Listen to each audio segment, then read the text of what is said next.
샬롬, 알레디아 방송 10분 단상 시간입니다. 오늘은 로마서 15장 13절 소망의 하나님이 모든 기쁨과 평강을 믿음 안에서 너희에게 충만케 하사 성령의 능력으로 소망이 넘치게 하시기를 원하노라. 이 말씀으로 소망을 지향하는 삶이란 제목의 말씀을 드리겠습니다. 2020년 초에 시작된 이 전 지구적인 팬데믹 상황으로 말미암아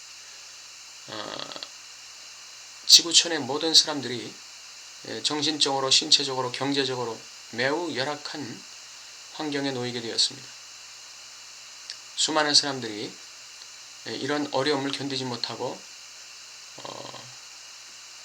생을 포기하는 사람들도 매우 많습니다. 이러한 절망적인 시대에 우리가 더욱더 소망을 붙들어야 된다는 그런 생각으로 오늘 이 말씀을 전하게 되었습니다. 사람은 소망을 붙들고 살 때 살아갈 힘을 얻게 됩니다. 소망이 없는 사람은 살 의미와 가치를 느끼지 못하기 때문에 살았다 하나 죽은 존재에 불과합니다. 소망이란 우리가 살아있다는 하나의 그 의미와 활력과 생기를 주기 때문에 사람이 소망을 갖고 있다는 것은 굉장히 중요한 것이죠. 뭔가 내가 앞날에 대한 희망이 있어요. 또는 이 어렵고 힘든 상황 속에서도 뭔가 나의 삶이 더 나아질 것이다. 내가 좀 더 성장하고 발전할 것이라는 어떤 희망과 기대감이 있어야 살아갈 수가 있습니다. 혹은 적어도 현재 상태는 유지될 수 있겠다 하는 희망과 기대감이 있어야 살아갈 수가 있습니다. 근데 그런 것이 없어지면 사람은 이제 퇴보로 들어가게 되는 것이죠.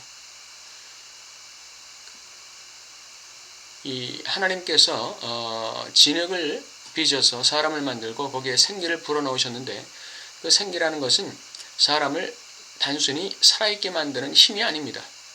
그 생기라는 게 바로 활력입니다. 소망입니다.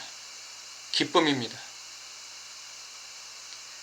이 삶을 추진해 나가는 에너지예요. 그러니까 생기가 없는 사람은 살았다나 죽은 존재에 불과한 것이죠. 활력이 없는 아이들 보세요. 활력이 없는 노인들 보세요. 활력이 없는 청소년들을 보세요. 그것은 바로 정신적인 죽음이고 심리적인 죽음입니다. 몸만 살아서 움직인다고 해서 살아있는 게 아니죠. 생기가 있어야 진정으로 살아있는 것입니다. 활력이 있어야 진정으로 살아있는 것이죠. 근데 그 활력이 근원이 바로 하나님의 생기, 루아흐라는 것이죠.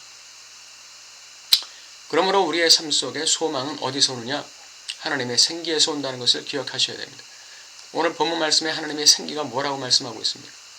하나님께서 기쁨과 평강을 너희에게 믿음 안에서 넘치게 하시겠다고 그랬습니다. 그러므로 하나님의 기쁨과 평강이 우리가 믿음 안에서 얻게 되는 기쁨과 평강이 우리의 소망을 만들어내는 재원이 되는 것이죠. 자원이 되는 것입니다. 그러므로 하나님을 기뻐해야 됩니다. 하나님을 기뻐하는 사람에게 소망이 주어집니다. 우리는 살아가면서 하나님이 우리에게 어떤 소원을 두고 계시는지를 잘 분별해야 됩니다. 우리의 영적으로 하나님이 어떤 소원을 갖고 계시는지, 우리의 생활에서 하나님이 어떤 소원을 갖고 계시는지, 또 우리를 향하신 하나님의 뜻이 뭔지, 이런 것이 다 우리에게 향하신 하나님의 소망입니다. 이 소망에 대해서 우리가 깊이 공부하고 탐색하고 통찰하는 그런 계기들이 있어야 돼요. 그래서 하나님이 우리에게 두신 그 소망이 우리를 통해서 이루어질 수 있도록 우리가 협력해 나가는 것이 이게 인생이고 삶입니다. 내 희망, 내 뜻도 우리가 펼쳐나가야 되고 그 하나님이 무시하지 않습니다. 그러나 우리가 먼저 하나님이 나에게 갖고 계신 소망의 정체가 뭔지를 알기 위해서 애를 쓸 때 하나님께서는 그 비밀을 알게 해주실 뿐 아니라 우리의 삶에 육신적인 소원도 함께 이루어 주시는 것이죠. 그래서 우리가 궁극적으로는 하나님이 우리에게 두신 소망을 하나하나 이루어가는 삶 속에서 나의 소원도 이루어지고 나의 소망, 나의 희망도 이룰 뿐 아니라 또 우리가 다른 사람의 소원을 이루어지도록 도와주는 그런 역할을 해야 되죠. 소망의 빛을 비춰야 됩니다. 좌절한 사람에게 소망의 빛을 비추는 역할. 그럼 어떻게 하면 될까요? 소망의 말을 해야 되는 것입니다.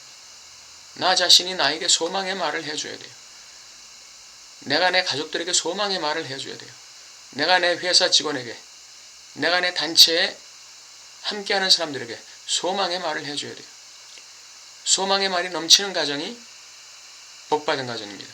하나님께서 그 가정과 함께 하시는 것이죠. 이 어려운 삶을 살아가고 있는 세상 사람들에게 소망의 메시지를 던져줘야 되죠. 하나님이 반드시 우리와 함께 하시고 우리를 사랑하시고 우리를 회복시킵니다. 하나님이 반드시 악과 불의를 심판하시고 의인들을 구원하신다. 이 소망의 메시지를 만나는 사람들에게마다 전파해야 돼요. 믿음의 사람들이 서로 소망의 메시지를 나누어야 하고 불신자를 만날 때 그 사람에게 하나님의 소망의 메시지, 하나님의 소망의 언어, 그 사람에게 희망의 언어를 전해주어야 합니다. 크리스찬들이 전하는 희망의 언어 한마디가 절망과 낙심에 처한 사람들을 일으킬 수 있다는 사실을 기억하시기 바랍니다. 우리 입에서 나가는 말 한마디의 소망, 환경적인 좌절과 절망에도 불구하고 하나님의 언약에 근거한 소망의 메시지가 이럴 때 더욱더 폭발적으로 서로에게 전파되어야 되는 것이죠. 그럴 때 우리 자신이 인생이 소망차지고 우리 가족의 삶이 소망차지고 우리 나라와 교회의 삶이 소망차게 되는 것입니다. 힘들수록 어려울수록 스스로에게 소망의 메시지를 전하고 가족들에게 소망의 말을 하고 이웃에게 소망의 말을 하고 세상에 소망의 메시지를 던지는 이 일을 게을리해서는 안 됩니다. 절망 속에 있을수록 소망의 빛을 더 비춰야 하고 발해야 되는 것이죠. 역사상 모든 시대는 다 절망과 어둠의 시대였어요. 크리스찬들은 그러한 시대 속에서 소망의 빛을 발했던 사람들입니다. 오늘날도 어둠과 절망이 온 세상을 덮고 있지만 그러나 우리 크리스찬들은 소망의 빛을 발해야 됩니다. 하나님의 언약의 근거에서 하나님의 사랑의 근거에서 소망의 빛을 비추는 저와 여러분 되시길 바랍니다.